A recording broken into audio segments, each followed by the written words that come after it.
Welcome to episode number 29 of our podcast Up on Foil. Today with a super special guest, Yvon Labarthe. Thank you very much, Yvon, for coming on the show. He's a Swiss extreme sports athlete, and he used to do a lot of things on the street, like street luge, longboarding. It looks super crazy and dangerous, and now he's full into pump foiling. He's downwinding for hours on Lake Geneva and other lakes. Thank you very much, Yvon, for coming on the show. Is there anything you want to add right away? No, thank you for having me in the show. I'm thrilled to be here. It is super cool because you're an idol, not just of me, but also of God and many others. First, I want to congratulate you because your Insta handle, Yvon Vite, makes me chuckle every time. So cool. Can you explain that? Explain what? The Yvon Vite? Yes, because maybe there's someone. It's actually in French. Yvon Vite means Yvon fast, and you can make a lot of joke word with that, like Yvon Vite descend la vallée, Yvon Vite aller faire du foil. That's it works in French, but it's not working really well in English. In other languages, yeah. But I found it very funny, and I kept it like I have this name from 20 years, and I just kept it. That is essentially very nice. The translation in English is we go fast on, right? Yeah, exactly. Cool. So you have two YouTube channels. You have your Yvon Vite Axis, and then you have a second one. Is the second one for your, I want to say, daytime job? So I have actually 3 YouTube channels. Oh, thank you. I have had my first YouTube channel with mostly everything. Like the first one I made for skateboarding, for my job, for everything. And after I separated things, I really dedicate one to the foil because I think it's really something I like and something I want to show, and I want to show only that thing on the channel. I have the professional one with all the jobs I do. On the main one, the first one I made at the beginning, now is not really up to date. Mm-hmm. I use only the professional one for my job or the foil one. For all the listeners who just know you from foiling, can you maybe tell the audience what you do outside of foiling? Oh, so I'm a video maker, and I make video, a lot of different things. Like I film construction sites, I film for architects, sometimes for Geneva tourism, sometimes video, music, a lot of stuff. If somebody needs me, I'm here. That's why your videos are always very high quality, which is amazing. A couple of minutes ago, Matt said your day job, but it's probably more your night job because you're everyday foiling, right? I edit a lot of video in the night. Do you track how many days you're on the water each year? I don't track, but I know it's minimum 4 days per week and maximum 7 days per week. So 300 days probably per year. Wow, 300 days for sure. And how many hours do you spend on water on average every session you go? It's between 2 and 6 hours minimum, 2 hours and 6 hours max. That's how you got so good. Time on the water is so important, but there are no videos of you really struggling. I don't struggle that much anymore. I remember last year I had a session with my Art Pro 1201, and I don't know why, it was not super choppy water, it was just some little waves, and I missed 45 starts. I was able to do only 3 starts in 2 hours. I don't know why, what happened. So that kind of day still can happen, I think. It's the beauty of this sport. You never know what can happen. There was one video where you were wake thieving behind a boat and you fell down. And actually it showed me that you're only human as well, that sometimes you fall. And I thought that was super nice for the audience to see that sometimes you fall as well. But you just started posting videos when you were good already. How did you get into pump foiling? What was the start like for you? Were you adapting pretty quickly, or was it also for you these 200-300 starts until you really got going? My beginning was really struggling a lot. Like when I saw the first video of pump foiling, I knew I wanted to do that. So I borrowed a foil from Ketos, from a friend from Sébastien Saugy, and it was a 1300 centimeter square, so which is not a big foil. I get to a floating dock, very low, the worst place to start, and I try to jump on it for an hour.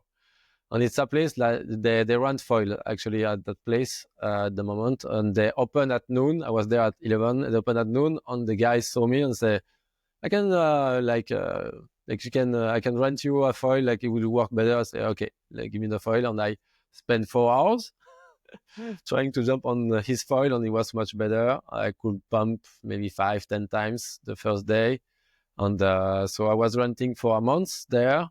And after I tried to decide to buy my own equipment, and I watched on YouTube what is the best, blah blah blah.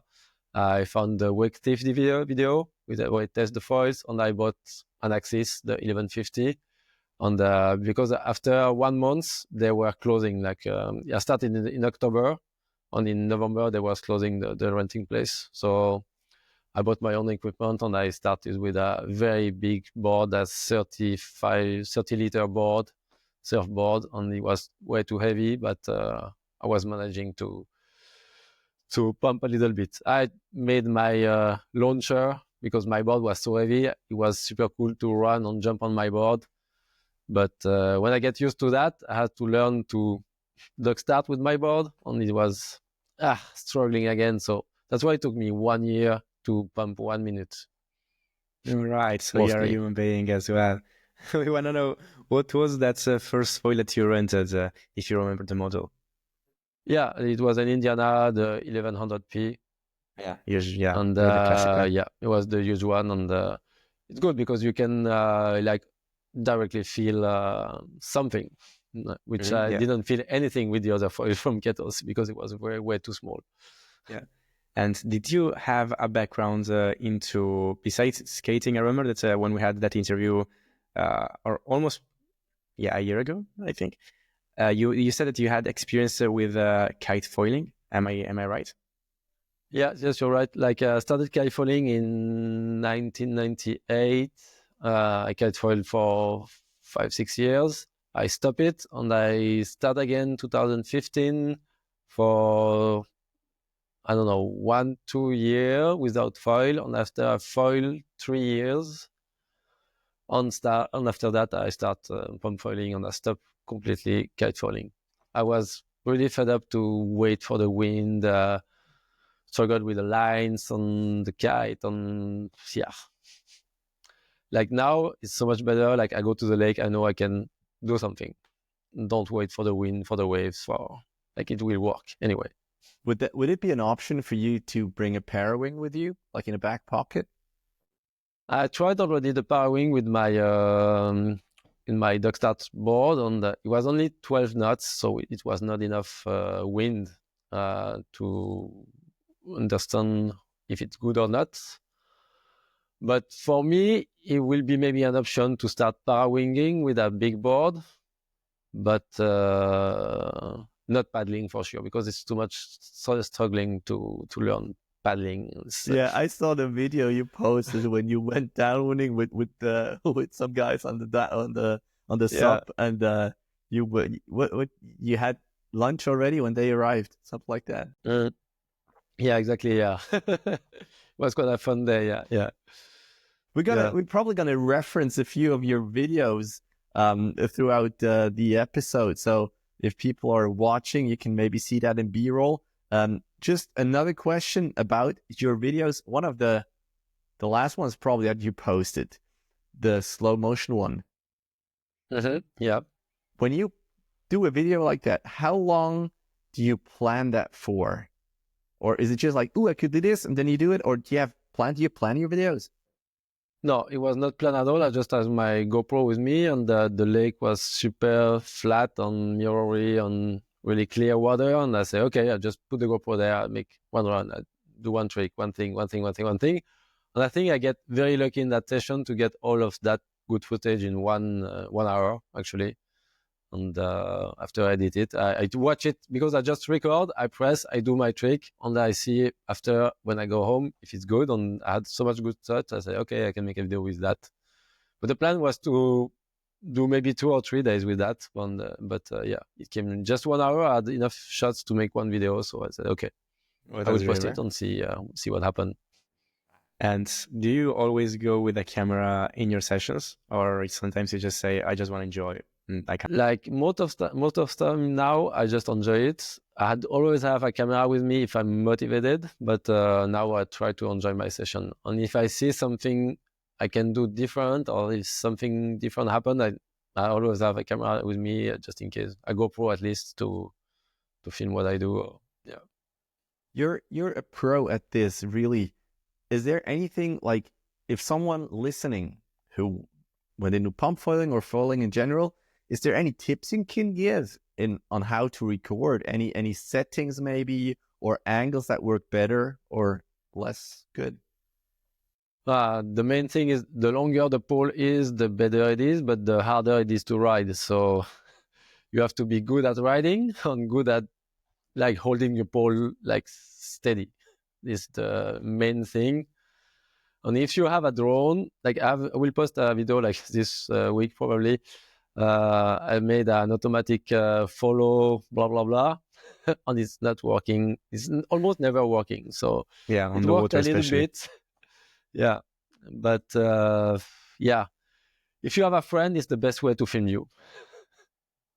Yeah, we had or I met Benji last 2 weeks ago, Benjamin Frion, and he wore a white kind of suit overall over his regular wetsuit, so the drone could see him better. That was why it worked, but it looked crazy. Yeah, when I put my my Axis Lycra white on red, it's my drone see me better, but still sometimes it loses me. If I turn too tight, it loses me. And does it stop or go back or follow you into the water? It stops and stay still until I do something, or until there is no more battery, and it goes back to the starting point. Yeah, I guess it's not enjoyable to just ride. At least it's not falling in the water. Yeah. Yeah. That wouldn't be fun. Last time, like I used it, you will see in the video, like I just followed the boat in Zurich and I fell. So it's a falling video, so you will see. And the drone like came very close to me, stop, and I said, okay, so I cannot catch it because if I try to catch it, it will go up. So I just swim back, blah, blah, blah. It took me 15 minutes and I came back. And when I came back, it was arriving at the same time as me. So it was a good timing. All right. So you have to do that setting then, that if it loses you, that it goes back. If it loses you, it stay until it finds you. So if it don't find you, when there is no more battery, the next... All right, it shouldn't land when it's low on battery. That's important. Yeah, it should land. Yeah.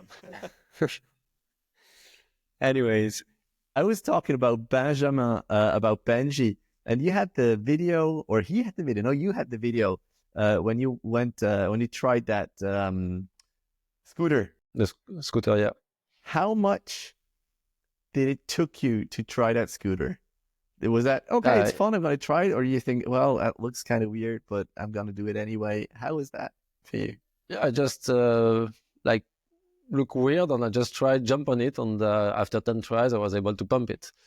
The pumping technique is very different. So it's kind of another sport.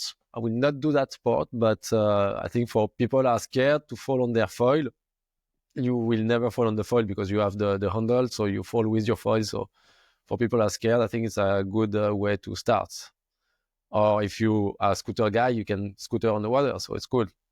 But I don't think like pump foilers will switch to scooter, or me, I will not switch to scooter. I like to have my hands free. For the camera. For the camera. Did you have this transparent pole for your GoPro? Did you build that yourself, or is that something? No, it's a GoPro. It's an old GoPro pole they made at that time, and it's a floating pole. That's the good thing. If you lose your camera, the pole floats. By the way, I remember that you lost your camera. Did you find it? No, I did not find my camera in the port of Nyon. I will wait for the water gets a bit hotter, because last time I borrowed like bottles to go underwater, but after 7 or 8 minutes I was too cold, so I will wait for the water to go again and maybe make a really sequential search, something like that. What happened? Let's see. I had I used a new pole, actually, a longer one, but at the end you have to tight the GoPro, like making turns, and I was pumping on the GoPro, make 1, 2, 3 turns, and fall in the water. Shit happens. Yeah. God, I had the same experience. Yeah. Luckily, I found it though. Anyways, I wanted to ask you, because we always see that you are always rigged. You have probably an impact vest below your Lycra, and probably you have pockets. So what do you bring when you're going for these longer downwinds besides your camera gear, maybe your GoPro and your phone, of course? I bring my my little engine, like the turbine, when I'm in France. And and if I fall, I bring out the bag, and I just like I can swim faster with that. But it's the only thing I bring with me. Like I bring just 2 keys, because if the train is full, I just remove the foil from the mast to be in the train, because sometimes the train is very packed. Yeah, like that. You detached, for sure. 100%. Yeah. And I don't need to bring any food or drink, because when you go out of the water, there is always something to buy. So I have my phone all the time. So the phone is very important, because if I'm really in the shit, I can call for help. But except that. Did it ever happen? Just the phone. Did it ever happen that you had to, did it ever? One time I was wake steering in Geneva, and it was a lot of wake boats in every way. So I fell like in the middle, and I knew I had minimum 25 minutes of swimming, and so I called the police. I'm in the middle. There's a lot of wake boats, and I'm not sure they're seeing me. So really, like I will have 25 minutes of swimming, and they send some like sauvetage from Geneva. And they actually pass 3 times at 50 meters around me without seeing me. Oh, wow. And they called me back. Where are you? Said, yeah, more on the left, more on the left, more on the right. And they found me. All right. When they got you, did they drive you back, or were you able to start from their boat and wake thief with their boat back?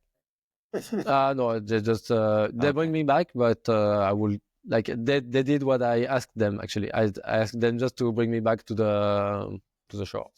All right. But you can ask whatever you like. Like it's a free. If you're on shit, it's free. You call and you tell them where you are, and usually they bring you where they can. Were they upset? No. If it's in the summer, there's a lot of things happening at the same time. Yeah. But like during the winter, sometimes the safety boats they're just spinning around the lake, and because they have nothing to do. And when I see them, like I just like pump to them, and they make me a wave. And sometimes I stop on their boat, we talk, and after I go, and So they know you already. Yeah, they know me. Everybody on the lake know me. Every police guy know me on the lake. I have a question, because Guy was talking about what you wear and the Lycra that you have. Is that a regular Lycra, or is that like an anti-cut shirt? No, it's a regular Lycra, but when I do downwind, I always use the impact vest, so I will not cut myself, I think. All right. I will always have a suit if I do downwinding for sure, even if it's summer, like a 3-2 or something. Yeah, because I float better in the suit also, so even with the impact vest. And then you always have with you some music device. Is that correct? Yeah, this one actually now it's way lighter than the one I had before. I'm not taking like all the time now. Sometimes I like to be just silent. Yeah. For pumping, actually, I use music, but for downwinding, I like to listen to the sound of the waves and everything. Yeah. What do you listen to? What is Yvon's music when pumping? Oh, I can send you my playlist. I can share it on Spotify. If you can listen to it. It's gonna be in the description of the video or the podcast. Maybe it helps. Yeah, maybe it helps. Yeah, sometimes it helps. Even if It's you see me wobbling around. There's very different music. Sorry, there is very different music on the list. Yeah. All right, looking forward to that. If you see me wobbling around, I'm not drunk or anything. I'm just standing on a balance board. That's what I usually do. So. Yeah, sure. That's because that. And now I guess that's after 20 minutes, we get to the core points of the episode, what everybody's waiting for. Are these fireballs really magic as you say they are? These fireballs are really magic. Yes, I think so. It's really something different. Like one guy, I will send you maybe a message. One guy like bought it and sent me a message like 2 minutes long, and he said it's a sorcery, blah blah blah. I love it so much, and yeah, it's like everybody tries it. If they feel directly when they jump on it, if they can jump on it, and if they have the level to ride them, the feel is very different. Yeah, how is and it different? It's so much glidey, easy, and you have more speed than every other foils. It turns better for foils of this size, and it's the pleasure you have. I don't know, it's something really different. Like I never had so much pleasure. They're very, very close to perfect. Like the 1350, 1250, on 1160, not sure yet because the water is so cold. It's so hard to pump that foil. But when I tried it in the Crozon in the sea, it was so much more easier. But like I'm so happy with these 3 new foils. Like it's the whole range for the lake. I don't need anything else except these foils now. And why is that in your opinion? I don't know. They find the magic solution between the camber, the cord, the size, everything. Like it's like a it's like a potion, like if you put the good ingredients, the good amount of ingredients, it works, and sometimes it doesn't work. Yeah, that's true. And that's cool. So now you're using mainly the 1350 and the 1250. And which one do you choose according to the conditions, or what you choose to do? So when it's flat, or it's when I would do downwinding from 8 to 20 knots, it's the 1350. Yeah, from 15 to 25 knots, it's the 1250. And if it's the lower, if it's 20 knots slower to something else, I use the 1160 or the RTV2 1099. I had a very good run with the RTV2 1099. It turns a bit better than the Fireball. But it's harder to pump, so I don't know which one I like more now because I couldn't test. Like we don't have much more. We don't have a lot of big conditions like this times. So it's hard to test in big conditions. And definitely for flat water pumping, I'm not using the 1099 or the 1160 because it's too much consuming energy. You said that the first foil you bought was Axis. Why did you choose Axis, and why did you stay with them? So the according to Wektif, it said the connection and everything looks the best. I watched the gliding test and everything. Yeah, so I wasn't not really sure it was the best one, but I bought this one after 1 year, something like that. I posted the video when I jumped from my skateboard to the foil. It's a very old video on Instagram. On Axis, took that video and post it on their Instagram account, and they got 900,000 views. And I said, what we do? I sent them a message. What we do with that? And they told me, choose a setup and we send it to you. I said, what a surprise. Okay, that's cool. And this is how it started. And after I continue to posting video, and they continue to send me stuff, and now I'm a team rider. That's very cool. Can you give them wishes you have for foils or stabs or? I try. Sometimes they listen, sometimes not. Can you tell us about that? Like there is something will come. There is always something coming. Like it's always something testing new, and like I got some new prototypes, but I told them it's not working. Some other team riders said it works, but like yeah, like from my side, now nothing is working as much as I want, and they don't seem to listen to me because I'm the minority guy, you know. So we'll see what happens. But sometimes we wish things, but yeah, like I'm so happy with the Fireball. Like I don't need something better because it's almost like perfect. Mm. Cool.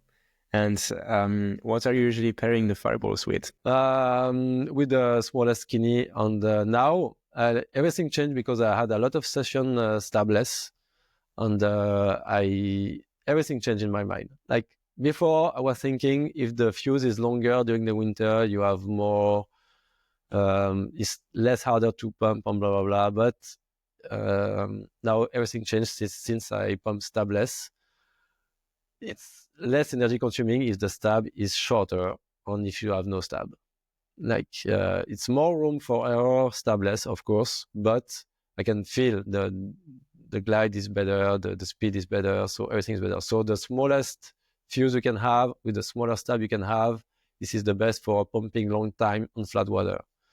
It will not be cool to do that on downwinding, but for flat water pumping, if you want to pump a long time, the smallest you can have of everything except the wing, yeah, is the best. Mm-hmm. That's what Nico Leighton said as well. He also trains for hours stabless. But then you put a credit card on. How did that idea start? I wanted to have like a smaller skinny, and they didn't listen to me. So I had to find a solution. I said, okay, I will try with that credit card. And I tried the credit card, and it works so well. Like voila, this is it was my idea. So you can try with your foils. It's really working, and it's really you really have something to learn from the credit card. And it's not that hard. It's super, super more easy than you think to ride with a credit card, actually. It's really cool. And besides... It will not be as efficient as a stab, but it's really, you have things to learn from that. Does it hum? Does it vibrate? No, and you don't feel it vibrate. Okay. And besides pumping stabless, what else would you suggest to people who wants to improve their efficiency on foil? Just go on the water. The more you can. It's just that. And yeah, don't stay with your, like, change something. If you cannot like pump more than 2 minutes and you have your back leg tired or something like that, yeah, you have to try the credit card. You have to like get out of the comfort zone. If you stay in the comfort zone, you will never progress. That's the thing I know. Because like when I did the credit card video, I pumped stabless, and I could pump only 10-20 seconds. It was really horrible. And I made the credit card video. And after that, 1 week later, I just pumped again stabless. I don't know why, just to try. And I felt so much comfortable on it. I said, okay, something clicked in my brain. And this is how you progress. I think you just get out of the comfort zone and something will happen. That makes a lot of sense. Getting out of the comfort zone is also the different starts, at least for me. And then I watch a video of you jumping from, I don't know, it seemed like a 2-3 meter pole onto your board, like super high drop start. Were you actually scared as well?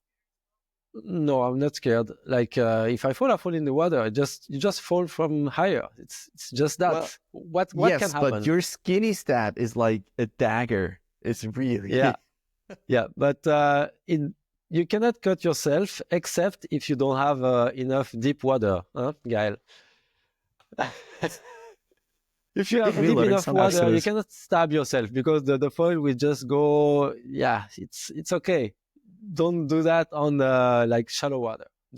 It's just as simple as that. You cannot stab yourself if you have enough deep water. All right, I totally agree. Can you, for that drop start? I mean, you must have had a few tries until it worked, right?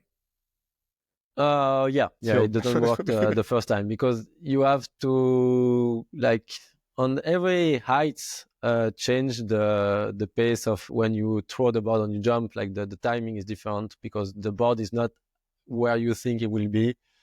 So yeah, you have to make tries, but after, I don't know, sometimes it takes people 10 tries, sometimes it takes 50 tries. Is it But the it's higher you are, it's the definitely faster you jump? easier when Sorry. you hire, for sure. Really? Why? Yeah, the higher you are, but until I will say until 1.60 m, like until 60 centimeter more than your mast, it's easier. After that, more than 60 centimeter higher than your mast, it gets harder. Okay. But still, Okay. 60 centimeter higher than your mast is still super, super easy, and it become big, like easier and easier. You made this Because you super just tutorial with the little rope that you attach to your mast. Because I tried the drop start as well, and yeah, getting into the water and taking it out, that sucks. So like that, taking it back up, that's a super good advice. Yeah, I wanted to not be cold on wet when I did that tutorial. I think I have to find a solution, and yeah, I tried that and it worked. Yeah. And by the way, how many dry sessions you do? Like you get home and Actually, you it didn't even. happened. It happened only one time, like 2 or 3 weeks ago. 3 hour session, not getting in the water one time. Because at some This point, is it's. I always try tricks or Stabless or things, so I fall in the water sometimes. But like it happened only one time in 3 years and a half, and it was 3 weeks ago or something like that. Yeah, I had a session with some friends and I tried a lot of things. Like I tried Stabless, credit card, and I didn't do that much tricks, but I didn't fall one time in the water. But it happened only one time. What do you do? I tried to do the ollie. But the ollie, actually, I think the axis wings are not good for ollie. This is one thing they are not good for. That's okay. Because they don't have the mustache shape, you know, and so they don't this attach. helps to get in the water without bubbles, and yeah. Yeah, your slow-mo was so good to see the bubbles, how they stayed. Yeah. They were glued on foil. That was The really bubbles nice. came because my wings are not really perfect, like there's scratches, so that's why there is bubbles actually. If the wing is perfectly new, there should not be that much bubbles. I want to get a little tighter carves. How would you suggest I do that? Like, do I turn with my upper body or do I just bend the knees? How do I get carves? So you have to generate a lot of speed, the most speed as you can. A long glide on your upper body will like declenche. What you saying? Yeah, exactly. Detach. Yeah. And after the upper part of the body will turn, and after everything will follow. And you have to just try to keep the pressure as much as you can, like equally, to not fall. Yeah. Otherwise, it just zip out. Yeah, zip out. And since we are talking about tips, these people, like we see people that are stuck, and we're stuck at like 30 seconds, 60 seconds. What is the most common mistake in your opinion, besides maybe not spending enough time in the water? It's pushing too much on the board. Like when the people pump, they push too much on the board, sink too much at each pump. That's why they cannot get high on the mast, because they push too much. And also the rhythm is too fast. It's the two common mistakes I see: too fast and pushing too much. It's really like, I think it's a sport. Actually, foiling is a sport made for girls, because it's really like a dance. No, really, like girls are really good at that. Girls are really good at dancing, you know, because you have to be really precise. It's not like you don't have to put force. You have to be delicate and feel things, know where and how is your body in the space. And actually, I know a lot of girls, like they're starting. There's one girl here, like she started 3 months ago, and she pumps Stabless. She pumps only 20 times, but she pumps Stabless because she feels more things, and it's easier for her because she bought a very big stab at the beginning, and I told her it's too big, like you cannot pump that. I can see you, like it's not working. And I put her the skinny 30, and after the skinny 25, and after the credit card.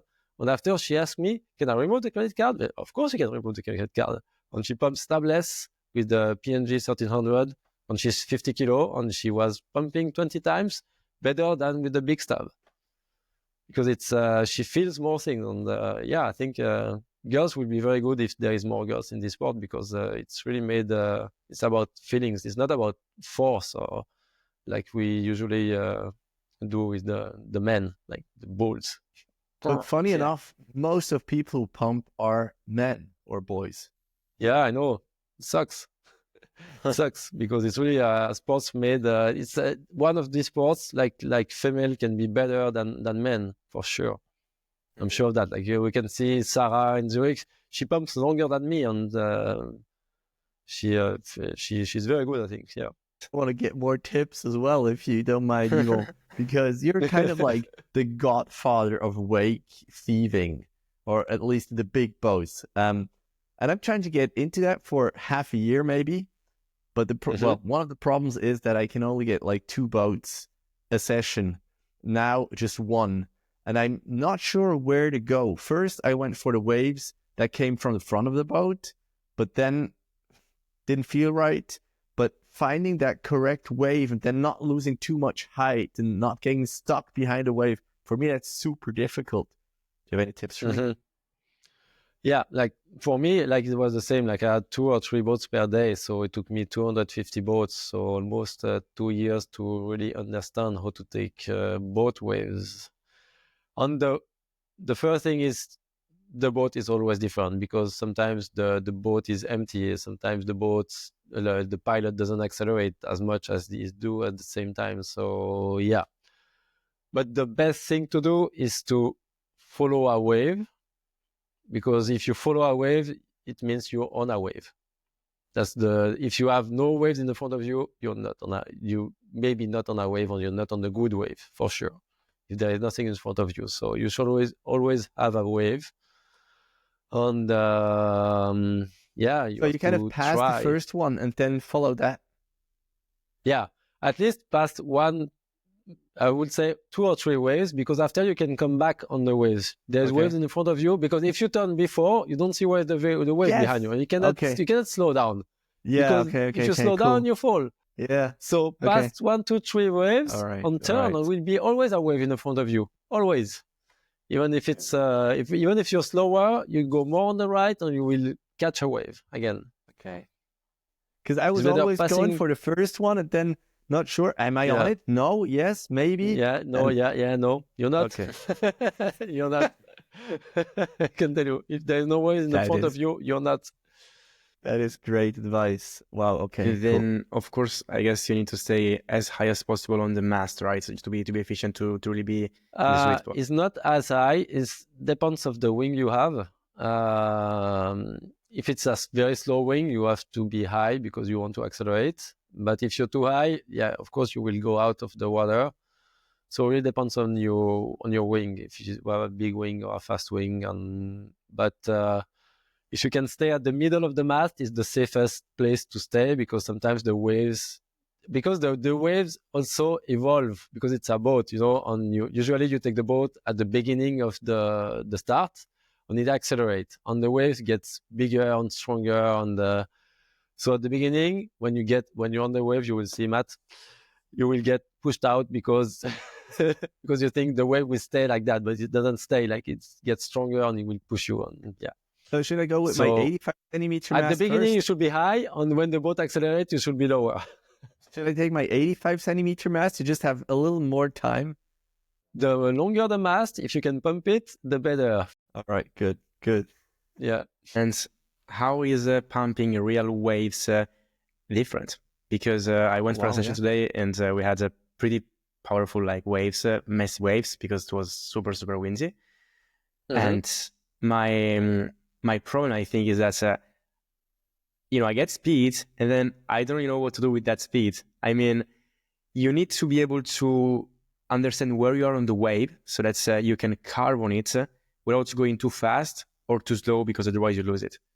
So what's your tip on that? So it's really about feeling on the, like usually in our lakes when we have waves, it's not so it doesn't stay more than 3 seconds. You have a wave, the wave is there 3 seconds, and after she disappears. Like it's always like that. So you always have to find the next one. So when you get pushed, you have to look directly. I say, okay, I will get pushed for 2-3 seconds. Where is the next one? And you have to follow. Like actually, you have to follow a wave in the front of you, like because you want to be in the downhill waves. So it's a bit hard to explain, but you have to follow un creux. A hole? Yeah, you have always to follow a hole on the valley. Yeah, exactly. Stay on your foil. Sometimes you have to accelerate, but you should not accelerate too much. So sometimes you have to be like braking a little bit with your foil on the. It's like to stay like on the wave on that, because if you go at the bottom, you have to like slow down to get back on the wave, and it's impossible because if you slow down, you just fall. Yeah, that's very interesting. So yeah, it's a lot of practice. Like took me, I don't know, I will say 50, 70 session with waves to understand really how to read it good. Even now, like sometimes I don't read it good. Sometimes I do 2 or 3 mistakes, and like in a row. If you do 1 mistake, it's okay. 2 mistakes, okay. 3 mistakes, you like my heart goes too high and I fall. Yeah. And you said that you need to try and pitch, like tilt the board a bit up to kind of slow down, to be less efficient, to stay with the wave. And how do you prevent from breaching? Or how do you prevent from breaching where you reach too much speed? That's you cannot prevent it. If you're too fast, and but with the fireball, it's much easier. I would say, because actually the fire. Sorry, the fireball are so good, because before the Art Pro, where they were accelerating but so much, and they don't break. They don't have a maximum speed. I would say, like they can accelerate like at the moment you will fall. On the fireball, they have this so much camber that cannot go too fast. They go fast, but you cannot go too fast to get out of control. Like I was really amazed, like how control I can get with that wings. Like I went in similar conditions, with the Art Pro and with the fireballs, and I didn't fail with the fireball because I was always in control. Yeah, that makes a lot of sense. Like this camber, like the planes when they are landing, they have this camber behind below the wind to kind of slow down, and make sense. That's it cuts a bit the high end, but in some cases can be useful. Yeah, but I can tell you, like I went faster with the fireball, like without falling, so than on the Art Pro. I never been that fast with the Art Pro. I was maybe faster with the Art Pro, but I fell just right away. But I was faster with my speeds on the GPS are faster with the fireball. We had some private lessons now. If you have any more questions for him concerning our own pumping, maybe we can ask that afterwards. I want to get into his YouTube, his creator topic. Do you have any more questions, private questions? Okay, I will keep them for myself. I will text him. No, it's fine. It's fine. I'm joking. Go ahead. Yeah, I'm curious about that as well. Yes. Because Yvon, you have so many great videos. Which one is your favorite? I think it's the last one with the bubbles and everything. I think that's one I liked it a lot. And it's very strange. Like when I post it, it went really like in 24 hours, 3,000 views. Usually I have like 800, 1,000. And when it reaches 4,000, it stops completely. And now I have maybe 50 views a day. I don't know why that happened. Because I think it was a very cool video. Sometimes it just picks up for no reason after a couple of weeks. So, but I think that one is that one on also like the when I followed the boat from Lyon to Coppet, the video like had 400,000 12 views. minutes or something like that. It was 25 minutes. 25 minutes. And it was 25 minutes, and it was so cool. That experience was so cool because it was on the Art V2 999. I never rode that wing before, and I said, okay, let's try this. I had a guy who could film me from the boat, and I said, okay, we try it. I tried 2 or 3 starts. I said, okay, I will try this one, and it went so well. Like the weather was perfect, the wave was perfect. It was the right boat. That boat is the Lausanne, and that boat is never coming at that place usually. It just was there for 2 weeks, and that it makes the biggest waves you can have on the Léman. So yeah, everything like the planet were aligned, you know. Needs to be perfect. One of my favorite videos of you is the one when you went around Lac d'Annecy. Mm-hmm. Thank you. Yeah, I like that one. Yeah, that one was cool. So yeah. I mean, for that you had to do some planning, right? We planned just to start early. That was the main plan. That's the plan. Because we didn't know how long it will take. But we were sure we could arrive to Annecy. Because we start at the bottom, we were sure we could do the half of the lake, for sure. And when you get there, you're in the city, so you can call for a friend to bring you back down or something else. So yeah, it was the main plan. Just start early and see what happened. But the plan was bad because we started in the bad spot, I think, because we had headwind all the time. The wind turns like all the time not in our directions. It makes everything so much more difficult. Was so there much more difficult, yeah. a certain time when you thought, we're not going to make it, that's too exhausting? Yeah, when we arrived to Annecy, the wind didn't turn, so we decided to take the boat wave to make half of the way, and it went very well. And after, finally for the last section, the wind turned in our direction, but just for, I don't know, 5 kilometers on the 36 kilometers. How long were the distances to the stops? How many minutes? Yeah, the legs. We went from 3 to 12 minutes max. Yeah. All right. And there was one part. Sorry, go ahead. Yeah, so yeah, the way depends from how tired I was or he was. We decided, okay, we stop now, we continue. So yeah. There was one part, I think, where you passed some rocks where you really couldn't drop. Were you nervous in that area? I was nervous at the beginning. When I reached the middle, I said, okay, it's easy finally. So I was not scared anymore. So, but at the beginning, you're nervous because, it's really impossible to duck start because it's too shallow. And there is no rocks and it's too shallow. So you have to swim for 1.5 kilometers. If you fell in the middle, you have to swim for 1.5 kilometers. And at that point, I didn't have the engine. So it's 1.5 kilometers. It's around, I would say, 1 hour 20 of swimming. Wow, it's very long. That's really long. When you get nervous or anxious, maybe also when you downwind on waves, do you pump differently? Does that affect your pumping? I think yes, but now I'm not nervous anymore. I was very nervous at the beginning. No, but I was nervous at the beginning, but I just realized it's useless because if I fall, I will swim anyway. So why I should not be 200% happy and enjoy everything before I fall? Because it's the same, you know? And if you're more happy, you're less stressed. So now I just I can make my mindset to be just happy. And if I fall, I just swim. It's shit happens. What's the longest swim you had to go? 1 hour, 10 minutes, 1 kilometer something in very big waves. I didn't have the engine at that time.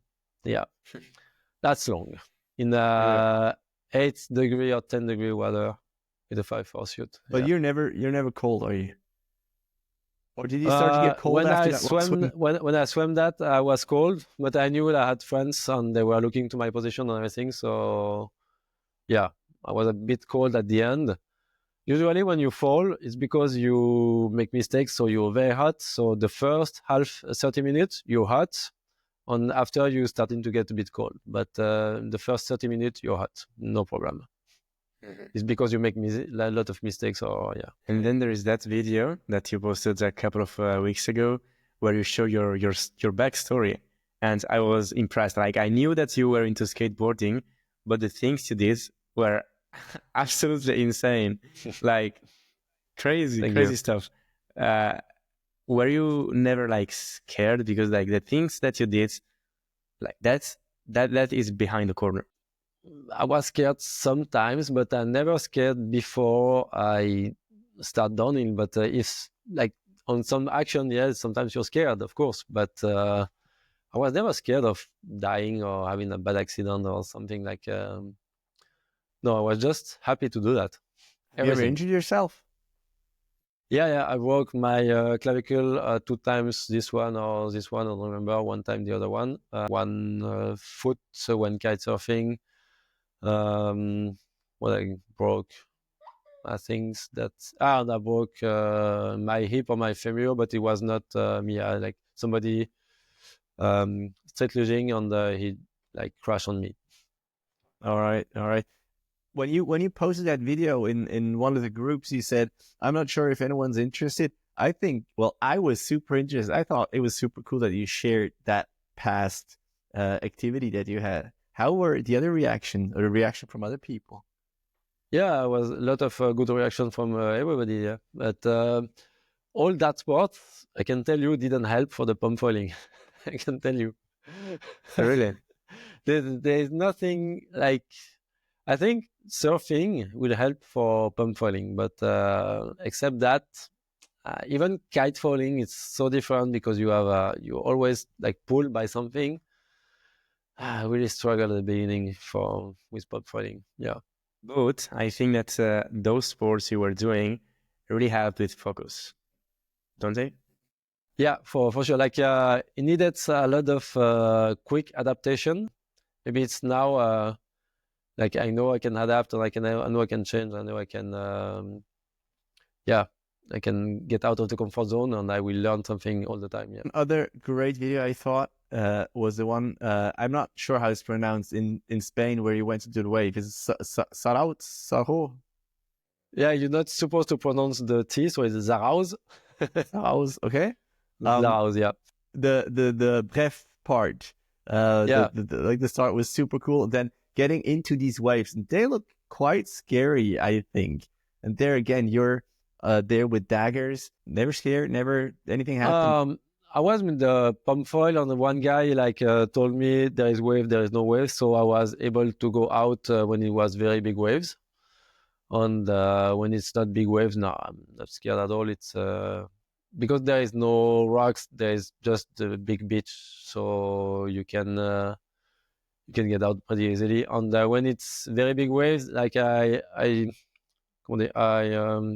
checked a lot before with the surfers, like how they're doing, because there is currents, and I knew now I know the process to go back in the beach if I get pushed out by the currents. So it's pretty easy to go out. It's just should not just panicate, don't panic, and just go follow the current and go back.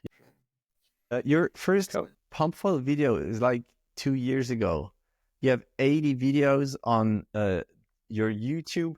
There's so many tutorials.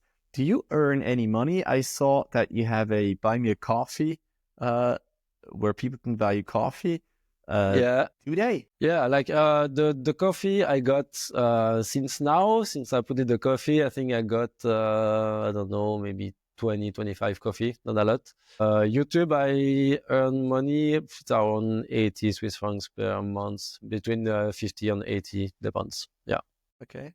Not a lot of money, but still helps to buy a new GoPro when I lost one. Sure. And you don't have to pay for gear, which is pretty cool.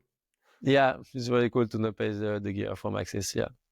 Do you cooperate with any other brands, like this motor thing you have using in France? Do you have to buy that to get that earphones while foil? Do you have other No, collaborations? I bought that. I bought the engine. I'm sponsored by TechnoSurf in Geneva. It's a surf shop. So when I need something, they give it to me. And I'm sponsored also by Bucher-Evalt in Neuchâtel. And have the two suits from O'Neill. So so it's really nice. Like I'm pretty packed. So it's cool to not spend money on that because the GoPro cost. And I broke, and my new GoPro again. I lost it. She fell on the ground, and I broke the screen. I have to buy a new one. No. Again. Shit happens all the time. It's a never-ending story. If people wanna meet you, if people wanna pump where you pump, can you share where you usually pump, or is that always a bit of surprise if you show up?